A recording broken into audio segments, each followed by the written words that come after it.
alfartanos e alfartanas, sejam muito bem-vindos à segunda edição do Alô Concurseiro. Hoje quem está ao meu lado é o professor Júlio Reiser. Tchê, seja bem-vindo, Tchê. Alô, meu povo, vai começar de novo, é cavalo pulando. Oi, oi, tudo bem com você? Tudo bem, tudo certo. Tudo 100%. Hoje o assunto é sério aqui, né? A gente vai conversar um pouquinho sobre a atual situação política e econômica do Brasil, né, Tchê? O que você acha sobre esse cenário? Como é que você analisa esse cenário? Olha só, na verdade, assim, a atual situação política e econômica, acho que ela está totalmente atrelada, assim, né? Principalmente quando a gente fala de mundo dos concursos, e isso tem um impacto bem grande, bem amplo, eu diria. Você vê hoje o desemprego sofrendo um aumento, umas taxas como nós não vimos há muito tempo, e as coisas estão intimamente relacionadas, assim. O Brasil hoje tem buscado a afirmação no cenário econômico global, mas várias agências de investimento já rebaixaram a nota do Brasil.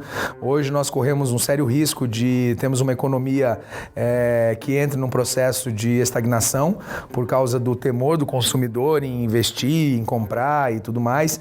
Mas eu acredito assim, nós já passamos por momentos semelhantes, até piores. Eu acredito que nós consigamos superar os efeitos dessa crise econômica, que é uma realidade, mas a gente vai conseguir superar bastante com projetos políticos. Por isso que as duas coisas estão intimamente relacionadas. Política e economia hoje no Brasil, elas têm um sentido bem diferente, porque é impossível nós conduzirmos um processo econômico digno e um processo econômico de desenvolvimento se a gente não tiver um planejamento político que seja viável. Então, assim, se nós não pensarmos na economia com um pensamento político, a gente não vai conseguir organizar as coisas. Mas eu acho que vai dar tudo certo, sempre dá certo no final. E essa situação afeta o concurso público? Olha, assim, que nem muita gente falava, né? Tinha medo que isso afetasse a autorização de concursos públicos, mas não tem como. A nossa administração pública, a máquina pública, como nós chamamos, ela precisa de órgãos públicos atuantes.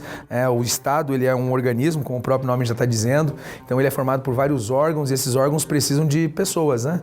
E essas pessoas, elas são admitidas em uma das formas de provimento de cargos para o setor público, é o concurso público. Então é impossível o concurso público parar, porque senão nós pararíamos a máquina do Estado também. Agora, que há um impacto sobre o concurso, isso é fato, uma vez que nós temos um aumento no número de candidatos. Existe um número maior de pessoas procurando concurso público, porque a iniciativa privada, em épocas de crise, ela fica um tanto quanto instável.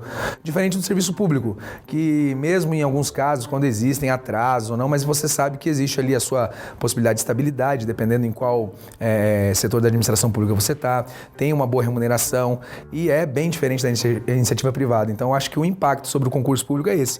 É um impacto mais no número de candidatos interessados para sair da iniciativa privada e entrar no serviço público.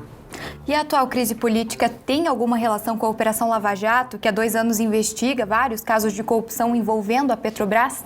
Pô, muito boa essa pergunta sua. Tem uma relação sim. Há 2 anos, né, como você bem falou, começou a Operação Lava Jato, que inicialmente tinha como objetivo investigar um esquema de evasão de divisas, lavagem de dinheiro.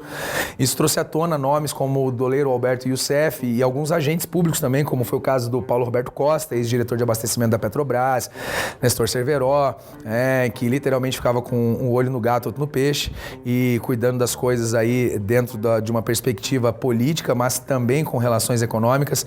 Tivemos também aí a questão do superfaturamento da refinaria de Pasadena, no Texas, os desvios aí de dinheiro da construção da refinaria Abreu e Lima, em Pernambuco, e isso tudo foi tornando a questão política bem evidente, porque a questão dos agentes públicos, os políticos envolvidos, nomes que vieram à tona, nomes da base aliada, nomes que estavam no governo como parte da situação, isso tudo veio à tona. E aí, a questão da delação premiada, que gera a oportunidade, né, da possibilidade de redução de pena, entre outras coisas, mediante informações que sejam eficientes, eficazes para solucionar a questão.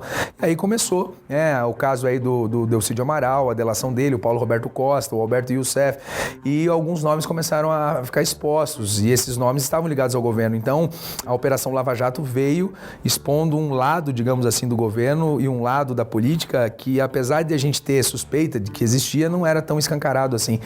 E mesmo que digam o que estão dizendo sobre a questão da postura do juiz Sérgio Moro, o fato é que ele está expondo coisas que, na nossa política, ficaram veladas por muito tempo. Então, a crise política é totalmente associada, podemos dizer assim, ao caso Lava Jato. Na verdade, não é o caso Lava Jato, né?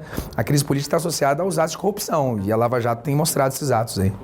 E como a saída do PMDB da base aliada pode afetar a política nacional? Poxa, na verdade, assim, o PMDB contava com 6 ministérios, né, e a maioria, uma grande bancada também na Câmara dos Deputados e a representatividade que ele tem no Senado e também na Câmara Federal. Isso pode afetar de várias maneiras, porque os outros partidos da base aliada, às vezes eles precisavam apenas de uma justificativa ou de um empurrãozinho, digamos assim, para também deixar a base governista. E após a saída do PMDB, isso ficou mais claro, né, isso ficou mais fácil, digamos assim. E agora o que a gente tem bastante preocupação é ser a barganha por cargos para evitar, entre outras coisas, o impeachment não vai comprometer ainda mais a nossa política. Então eu acho que a saída do PMDB, assim como o apoio da OAB à abertura do processo de impeachment, eu acho que isso vem dar mais força à oposição ainda e desestabilizar a situação do governo, que já era sensível e agora ficou bem pior.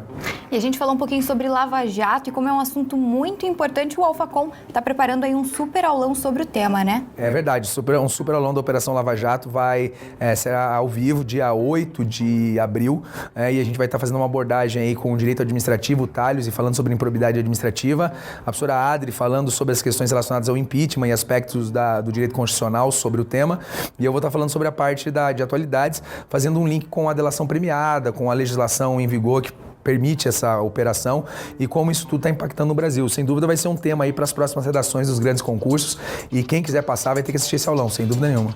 A segunda edição do Alô Concurseiro fica por aqui. Professor, muito obrigada pela sua participação. Você que está nos ouvindo pode acessar o nosso site alfaconcursos.com.br para acompanhar também a primeira edição, que foi uma entrevista bem legal sobre matemática com o professor André Arruda. A gente fica por aqui.